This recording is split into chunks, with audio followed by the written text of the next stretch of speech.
بالعمل على ترسيخ آليات التعاون فيما يخص المياه العابرة للحدود، والمتمثلة في الاتفاقية ثلاثية الأطراف بين الجزائر وتونس وليبيا، والرامية إلى إنشاء آلية للتشاور حول المياه الجوفية المشتركة على مستوى الصحراء الشمالية، الممضاة بالجزائر يوم 24 أبريل 2024، وهو ما يعد مثال يحتذى به في الحلول المبنية على التنسيق بين الدول. كما تسعى الجزائر جاهدة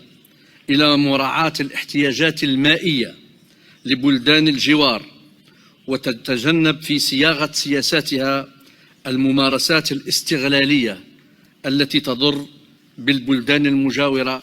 مثل بناء السدود في مناطق قريبة من الحدود أو تحويل مجاري المياه السطحية،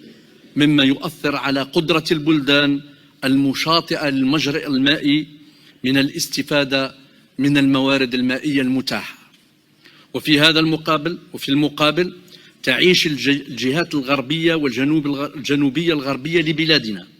آثاراً سلبية من ممارسات دولة الجوار المغرب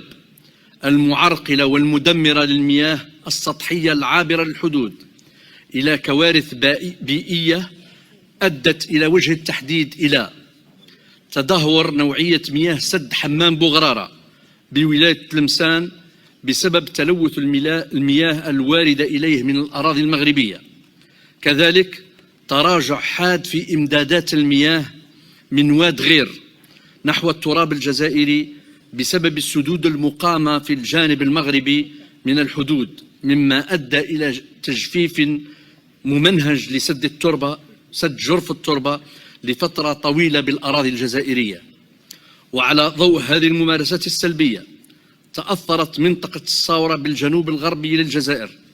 ما أدى إلى انهيار النظم البيئية وفقدان التنوع البيولوجي، لا سيما الكائنات الحيوانية والغطاء النباتي، فضلا عن التداعيات الاقتصادية والاجتماعية الجسيمة على سكان المناطق الحدودية الجزائرية المتضررة.